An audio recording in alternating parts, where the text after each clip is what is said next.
You're scrolling, drifting through the endless static of the algorithm, waiting for the signal to cut through the noise.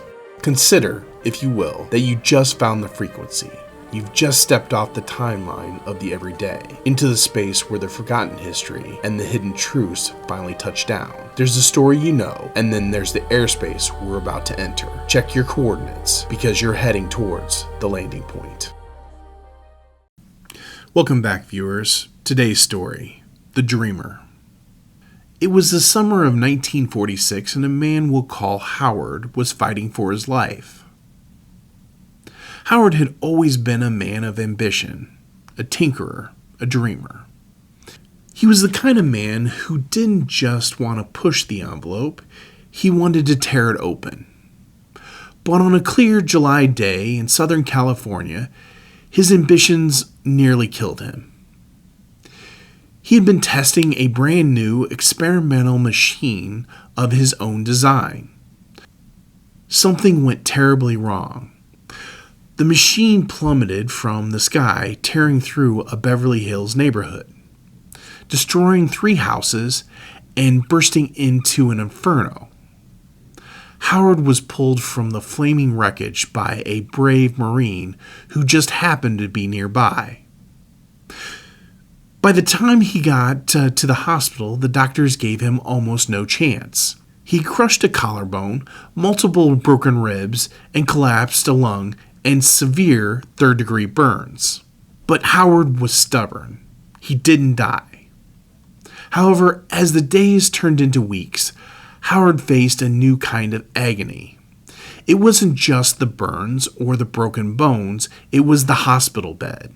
In the 1940s, standard hospital beds were rigid and unforgiving steel frames.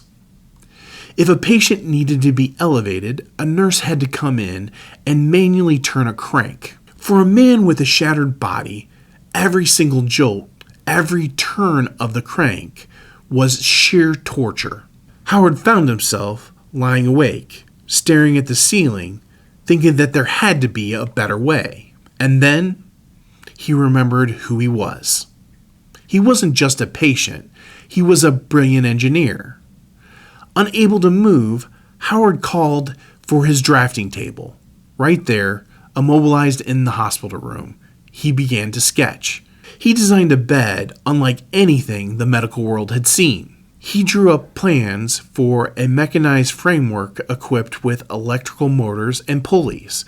He designed a system where a patient could adjust their own mattress, head, back, or legs, with a simple push of a button.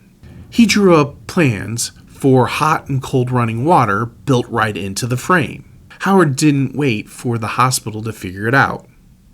He called on his own private team of engineers, handed them the blueprints, and told them to build it. And when they wheeled the futuristic contraption into his room, it changed his recovery. That push-button motorized design eventually revolutionized the patient care. If you have ever been in a hospital or visited a loved one and watched them adjust their bed with a plastic remote control, you are looking at a direct descendant of the machine dreamed up by our broken man in 1946. But Howard isn't remembered today for medical equipment. He is remembered for dating Hollywood starlets. He's remembered for producing blockbuster movies. He's remembered for building colossal wooden planes known as the Spruce Goose, and ultimately becoming the world's most eccentric, exclusive billionaire. The man in the hospital bed is Howard Hughes, and whether you realize it or not, this is the landing point. Thank you for watching today, The Landing Point. Our stories come out Monday through Friday at 10 a.m. Central Standard Time, so you can always catch our latest story.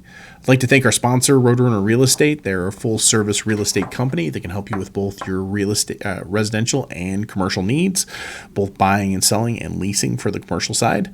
If you haven't done so already, please go out to our YouTube page and subscribe so you can get our latest stories that come out. If you want our latest updates, please go to our Facebook page and follow and like that. And then for those of you that enjoy just listening to stories when you're out on the drive, we do have our podcast too that you can hear the same stories. Thank you for listening to today's story, and we'll catch you next time.